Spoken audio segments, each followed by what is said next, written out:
कि जितनी भी वक्फ प्रॉपर्टी हैं इस मुल्क के अंदर इंशाल्लाह सबका रजिस्ट्रेशन होगा।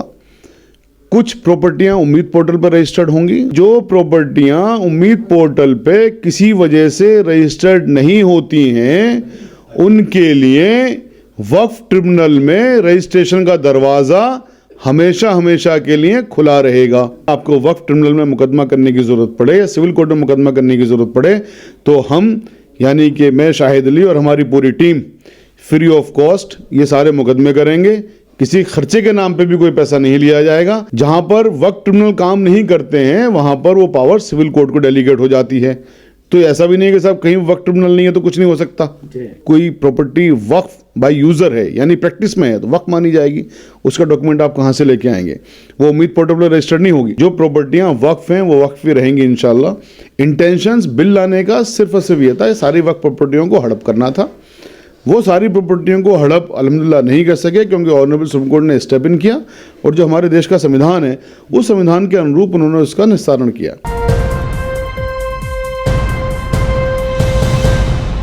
मैं हूं शकील अहमद और आप देख रहे हैं न्यूज़ MX। उम्मीद पोर्टल पर अभी तक 6 लाख प्रॉपर्टीज़ को रजिस्टर्ड किया जा सका है जिसमें तकरीबन 10,000 प्रॉपर्टीज़ ऐसी हैं जिनको रिजेक्ट किया गया है मिनिस्ट्री के ज़रिए। इसके साथ ही अब सवाल ये खड़ा हो रहा है कि जो प्रॉपर्टीज़ रह गई हैं उनको लेकर जिस तरह से ट्रिब्यूनल जाने की बात कही जा रही है और क्या ये जिस तरह से 5 तारीख तक बहुत कम संख्या में लोग रजिस्टर्ड करा पाए थे उसके बाद मिनिस्ट्री की तरफ से 3 महीने का उन लोगों को वक्त दिया गया जो ऑलरेडी फॉर्मेलिटीज़ थोड़ी बहुत पूरी कर चुके हैं, कोशिश की है, उसमें वो नाकाम रहे हैं और उसके लिए अपडेट बढ़ाई गई थी। इसी मुद्दे पर बात करने के लिए हमारे साथ मौजूद हैं शाहिद अली एडवोकेट जो सुप्रीम कोर्ट में प्रैक्टिस करते हैं। क्या कहना चाहेंगे, कितनी बड़ी इसको आप जीत मानेंगे कि तकरीबन 6 लाख रजिस्टर्ड हो गई हैं? किस तरह से इस पूरे मामले को देखते हैं? ये रजिस्ट्रेशन तो 6 लाख का हुआ हो या 6,000 का हुआ हो, जितनी भी वक्फ प्रॉपर्टियाँ इस मुल्क के अंदर हैं सबका रजिस्ट्रेशन होना है। 2 चीज़ें हैं। गवर्नमेंट ऑफ इंडिया ने जो एक्ट बनाया था उसमें जो उनकी मंशा थी वो ये थी कि वक्फ प्रॉपर्टी को पूरी को हड़प कर लें और पूरी हड़प करने के लिए उन्होंने बहुत सारे उसमें प्रोविज़न लेके आए थे। एक प्रोविज़न उसमें से रजिस्ट्रेशन का भी था कि साहब वक्फ प्रॉपर्टियों को आप नेसेसरली रजिस्टर्ड करवाइए। ऑनरेबल सुप्रीम कोर्ट में जब ये मैटर था तो ऑनरेबल सुप्रीम कोर्ट ने तमाम चीज़ों को देखा, पुरानी सब चीज़ों को देखा। उसमें उन्होंने कहा कि भाई रजिस्ट्रेशन तो होना चाहिए लेकिन जो वक्फ बाय यूज़र है उसका रजिस्ट्रेशन कैसे होगा? कोई डीड तो है नहीं उसकी।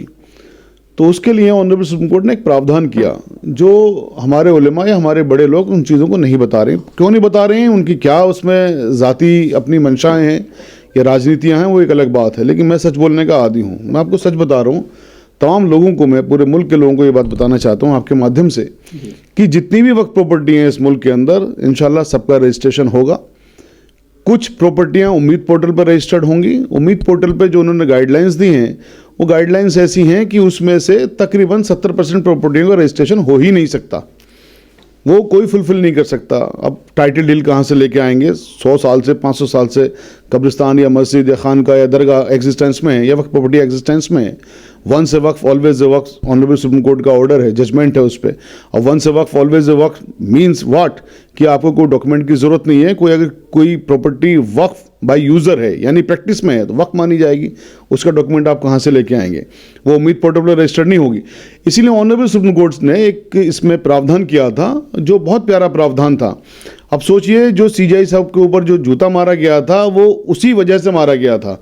हकीकत बात यह है उसके पीछे। अब वो क्या था प्रावधान, वो आपको बता रहा हूँ कि जो प्रॉपर्टियाँ उम्मीद पोर्टल पे किसी वजह से रजिस्टर्ड नहीं होती हैं उनके लिए वक्फ ट्रिब्यूनल में रजिस्ट्रेशन का दरवाज़ा हमेशा हमेशा के लिए खुला रहेगा। एक बात, जहां पर वक्फ ट्रिब्यूनल काम नहीं करते हैं वहां पर वो पावर सिविल कोर्ट को डेलीगेट हो जाती है। तो ऐसा भी नहीं है कि साहब कहीं वक्फ ट्रिब्यूनल नहीं है तो कुछ नहीं हो सकता। तो वक्फ ट्रिब्यूनल में जो वाकिफ़ हैं प्रॉपर्टी के या मुतवल्ली हैं या कंसर्न वक्फ बोर्ड है वो वहाँ पर वक्फ ट्रिब्यूनल के अंदर मुकदमा डालेगा कि साहब ये प्रॉपर्टी वक्फ प्रॉपर्टी है, ये इसका यूज़र वक्फ है, इतने सालों से ये वक्फ के तौर पर इस्तेमाल हो रही है, वो सबूत वहाँ पे दिए जाएंगे तो वहाँ से वो रजिस्टर्ड हो जाएगी। तो इसलिए इसमें कोई घबराने की और परेशान होने की बात नहीं है। जो प्रॉपर्टियाँ वक्फ हैं वो वक्फ ही रहेंगी इंशाल्लाह।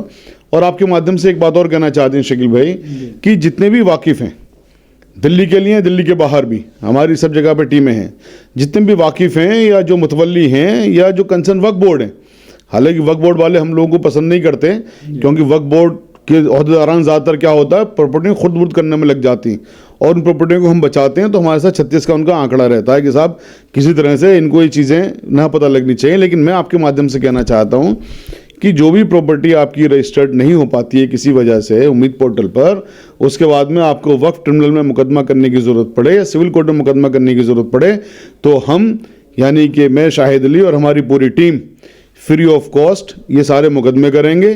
किसी खर्चे के नाम पे भी कोई पैसा नहीं लिया जाएगा, A to Z हम उसका बियर करेंगे इंशाल्लाह, और तमाम मुकदमों को करने के बाद वक्फ ट्रिब्यूनल में सारी प्रॉपर्टी को रजिस्टर करवाएंगे। जो एक बात आपने बड़ी अहम इस मामले में कही है कि वक्फ ट्रिब्यूनल में हमेशा हमेशा खुला रहेगा दरवाज़ा, लेकिन बड़ा क्योस पैदा किया जा रहा है उलमा इकराम के ज़रिए, ख़ासतौर से all India Muslim personal law के ज़रिए। बार बार ये कहा गया कि हमने इतने सेंटर्स खोल दिए हैं और 5 तारीख को बंद हो जाएगा। बड़ी उसके लिए अवेयरनेस के लिए बड़ी रील्स बनाई गई, वीडियोस बनाए गए, अखबारों में इश्तिहारात दिए गए, बाइट्स आई। तो क्या क्यों ऐसा क्योस पैदा किया जा रहा है जब हमेशा नहीं, क्योस नहीं, देखिए लोगों को जागरूक तो करना चाहिए। वो जितनी रील्स बनाई गई, सब कुछ किया गया, वो अच्छा काम किया, क्योंकि बहुत सारे लोगों को पता ही नहीं थी। जिन प्रॉपर्टीज़ के आपके पास डॉक्यूमेंट्स हैं जो रजिस्टर्ड हो सकती हैं, उन लोगों को भी नहीं पता कि हमने रजिस्टर्ड करवानी है, तो वो प्रॉपर्टियाँ का रजिस्ट्रेशन होना ज़रूरी था। वहाँ पर उसके ज़रिए अवेयरनेस फैली। तो जो अच्छा काम किया है वो अच्छा काम है, ये अच्छा काम था, अवेयरनेस फैलाई गई, लोगों ने अपनी प्रॉपर्टियाँ रजिस्टर्ड करवाई। मैं जो बात कह रहा हूँ वो कह रहा हूँ कि जो प्रॉपर्टियाँ रजिस्टर्ड हो ही नहीं सकती लेकिन वो वक्फ प्रॉपर्टियाँ हैं, तो उसके लिए ऑनरेबल सुप्रीम कोर्ट ने वक्फ ट्रिब्यूनल का रास्ता खोल दिया है। वो रास्ता बंद नहीं है। इन दोनों चीज़ों में फ़र्क ज़रा समझिए। कोई प्रॉपर्टी है, उसके डॉक्यूमेंट्स हैं, आपको मूथ पोर्टल पे जाकर उसको रजिस्ट्रेशन करवाइए। 3 महीने का वक्त और है अभी, जिन्होंने ज़रा सी कोशिश करी है, नहीं करी है, तो वक्फ ट्रिब्यूनल का रास्ता खुला है। जिन प्रॉपर्टियों को डॉक्यूमेंट नहीं है, वक्फ बाई यूज़र हैं, 500 साल से, 1000 साल से, 100 साल से, 200 साल से या 50 साल से वो प्रॉपर्टियाँ वक्फ के तौर पर इस्तेमाल हो रही हैं, तो उन प्रॉपर्टियों को रजिस्ट्रेशन के लिए उम्मीद पोर्टल पर अगर वो नहीं होता है तो वक्फ ट्रिब्यूनल का रास्ता उसके लिए खुला हुआ है। वक्फ ट्रिब्यूनल में हम उसको रजिस्टर करवाएंगे। तो एक बात जो बार बार कही जा रही है उलमा इकराम के ज़रिए, मुसलमानों के ज़रिए बात कही जा रही है कि ये बिल ही इसलिए लाया गया है कि प्रॉपर्टीज़ पर कब्ज़ा किया जाए, तो इसका मतलब गलत है। नहीं, बिल तो इसलिए लाया गया था कि प्रॉपर्टियों पर कब्जा नहीं किया जाए, प्रॉपर्टी छीन ली जाए। कब्जा तो बहुत अजीब सी बात होती है कि कब्जे में तो वक्त लगता है। बिल तो इसलिए लाया गया था कि जो प्रॉपर्टियाँ वक्फ बाई यूज़र की हैं, वो प्रॉपर्टियों पर डीएम कहता कि साहब इसमें डिस्प्यूट है, वो तत्काल प्रभाव से सरकार की हो जाती और उसके बाद में कोई उसकी सुनवाई नहीं थी, वो डीएम साहब उसको निपटाते। ऑनरेबल सुप्रीम कोर्ट ने कहा कि नहीं, हमारे मुल्क में सेपरेशन ऑफ पावर्स है, एग्जीक्यूटिव की पावर अलग है यानी डीएम की, और जज साहब की पावर अलग है यानी ट्रिब्यूनल की।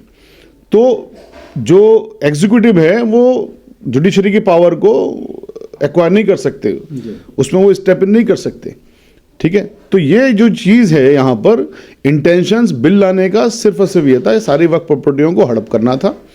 वो सारी प्रॉपर्टियों को हड़प अल्हम्दुलिल्लाह नहीं कर सके क्योंकि ऑनरेबल सुप्रीम कोर्ट ने स्टेप इन किया और जो हमारे देश का संविधान है उस संविधान के अनुरूप उन्होंने उसका निस्तारण किया। सारी चीज़ों का और बाद में होना है, लेकिन प्राइमरी स्टेज पर ही, प्रीलिमिनरी स्टेज पर ही दरअसल बिल लाने का जो मकसद था वो ये था कि इस मुल्क के अंदर आज तक भी कभी भी कोई भी जो कानून पार्लियामेंट बनाती है उस पर स्टे नहीं होता है। पूरी सुनवाई के बाद, पूरी समाअत के बाद में फैसला होता है कि कोई बिल का प्रोविज़न ख़राब है या अच्छा है। लेकिन इस बारे में ऐसा हुआ था कि इसमें फॉरेन स्टे हो गया इसके बहुत सारे प्रोविजंस पर, और सुनवाई खाली उस इंटरिम स्टे के लिए हुई, उसके बावजूद भी उस स्टे को बरकरार रखा 5, 6, 7 पॉइंट पर जो अहम पॉइंट थे। बाकी अभी केस पेंडिंग है। तो ये जो चीज़ें हैं, इसलिए इंटेंशन सरकार की थी उनको लेना, जिसको अल्हम्दुलिल्लाह हम सब लोगों ने मेहनत करके, तमाम लोगों ने मेहनत करके, जिसने मेहनत करी है सब लोगों की मेहनत है इसके अंदर काम आई कि वहाँ से हम प्रॉपर्टियों को बचवा सकें। इसका मतलब यह है कि सुप्रीम कोर्ट ने पूरा इनकी प्लानिंग पर पानी फेर दिया। जी बिल्कुल। सुप्रीम कोर्ट ने दरअसल जो कानून है हमारे देश का, जो संविधान है, सुप्रीम कोर्ट ने पानी नहीं फेर दिया, संविधान ने पानी फेर दिया। सुप्रीम कोर्ट में जज साहब हैं वो संविधान के अनुरूप काम करते हैं, संविधान के मुताबिक काम किया। जिस पर वो किशोर जैसा आदमी जिसने जूता मारा था, उन्होंने सोचा कि नहीं साहब ये तो सनातन धर्म पे हमला हो गया। बताइए सनातन का क्या मतलब है वक्फ से? वक्फ मुसलमानों की चीज़ है, सनातन की अपनी चीज़ें हैं, एक दूसरे के मामले में हस्तक्षेप नहीं है। यही तो हमारा देश का संविधान कहता है, लकुम दीनुकुम वलिय दीन वाली बात, कि भाई तुम्हें तुम्हारा धर्म मुबारक, हमें हमारा धर्म मुबारक। कोई कन्फ्रंटेशन है ही नहीं इसके बीच में। लेकिन ज़बरदस्ती का कन्फ्रंटेशन करना कि बताइए मेरी प्रॉपर्टी मेरे बाप दादा ने मेरे लिए छोड़ी, या हमारे बच्चों के लिए छोड़ी, या कौम के लिए छोड़ी, या मुल्क के लिए छोड़ी, क्योंकि 3-4 उसके जो काम करने की चीज़ें होती हैं, उन प्रॉपर्टी को सरकार क्यों हड़प करेगी? और सरकार उसको हड़प नहीं कर सकी संविधान की वजह से, तो एक आदमी गुस्सा होकर के साबुत जूता मारने की कार्रवाई कर रहा है। कह रहा जी इन्होंने बुलडोजर की कार्रवाई रोक दी, वक्त पे ऑर्डर कर दिया, इसलिए मैं ये कर रहा हूँ। तो इन चीज़ों को, जिन राज्यों में ट्रिब्यूनल नहीं है तो वहाँ पर क्या करना होगा लोगों को? जिन राज्यों में, खासतौर से दिल्ली की अगर हम बात करते हैं, दिल्ली में 121 प्रॉपर्टीज़ का भी मामला है, उसके तनाजुर में इसको किस तरह से? देखिए, जिन राज्यों में ट्रिब्यूनल नहीं है, सबसे पहले तो वहाँ पर ट्रिब्यूनल कायम होने चाहिए। हमने, आपको याद होगा, दिल्ली में 2016 में ट्रिब्यूनल कायम करवाया था, और आजकल मेरा ख्याल है 1 साल से 1.5 साल से ट्रिब्यूनल काम नहीं कर रहा है। ठीक है, तो उन ट्रिब्यूनल को दोबारा बनवाने की ज़रूरत है। दूसरी बात यह है कि ट्रिब्यूनल का बनना एक अलग बात है, जहाँ पर ट्रिब्यूनल नहीं है, और एक तो इसमें 2 पहलू आ जाते हैं कि जहाँ ट्रिब्यूनल नहीं है, चूँकि ऑनरेबल सुप्रीम कोर्ट ने ट्रिब्यूनल की बात कही है, तो वो उन प्रॉपर्टियों को वक्फ रजिस्ट्रेशन तब तक आपको कराने की ज़रूरत नहीं है क्योंकि ट्रिब्यूनल नहीं है। लेकिन फिर भी अगर ट्रिब्यूनल कहीं पे काम नहीं करता है तो वो पावर सिविल कोर्ट के पास होती है, वो सिविल कोर्ट में जा सकती हैं। कुछ जगहों पर ओरिजिनल जुरिसडिक्शन हाई कोर्ट का भी होता है, दिल्ली में है, बॉम्बे में है, तो वो वहाँ पर सीधे हाई कोर्ट भी जा सकते हैं। तो प्रॉपर्टी की वैल्यू पर डिपेंड करता है कि आप प्रॉपर्टी की वैल्यू है क्या नहीं है। तो इसलिए जहाँ पर ट्रिब्यूनल नहीं है वहाँ पर नंबर 1 ट्रिब्यूनल बनने चाहिए, सरकार से भी हमारी डिमांड है, और इसमें पिटिशंस भी लोगों ने लगाने चाहिए, हम भी लगाएंगे। और जब तक के लिए आपको वेट नहीं करना है। अगर आपको वेट करना चाहते हो तो कोई मसले की बात भी नहीं है, लेकिन वेट नहीं करोगे तो अच्छी बात है, आप सिविल कोर्ट में मुकदमा डाल। तो नहीं है, अगर वेट करेंगे प्रॉपर्टी पर कब्जा हो जाए, सरकार उसको जो है नहीं, वो तो कर ही नहीं सकती ना, सरकार कैसे कब्जा कर लेगी उसके अंदर? भाई वक्फ ट्रिब्यूनल के लिए ऑनरेबल सुप्रीम कोर्ट ने कहा ट्रिब्यूनल होने चाहिए, तो अब सरकार का फर्ज बनता है ट्रिब्यूनल दे। और ट्रिब्यूनल अगर नहीं है कहीं पर तो सिविल कोर्ट की पावर है, आप सिविल कोर्ट में जा सकते हो। तभी तो मैंने कहा कि इसमें चूंकि कैच हो सकता है, तो इसलिए आपको वेट नहीं करना है कि ट्रिब्यूनल हो, आप सिविल कोर्ट में एप्लीकेशन लगा दें और ट्रिब्यूनल बनाने के लिए दरखास्त दे दें हाई कोर्ट के अंदर।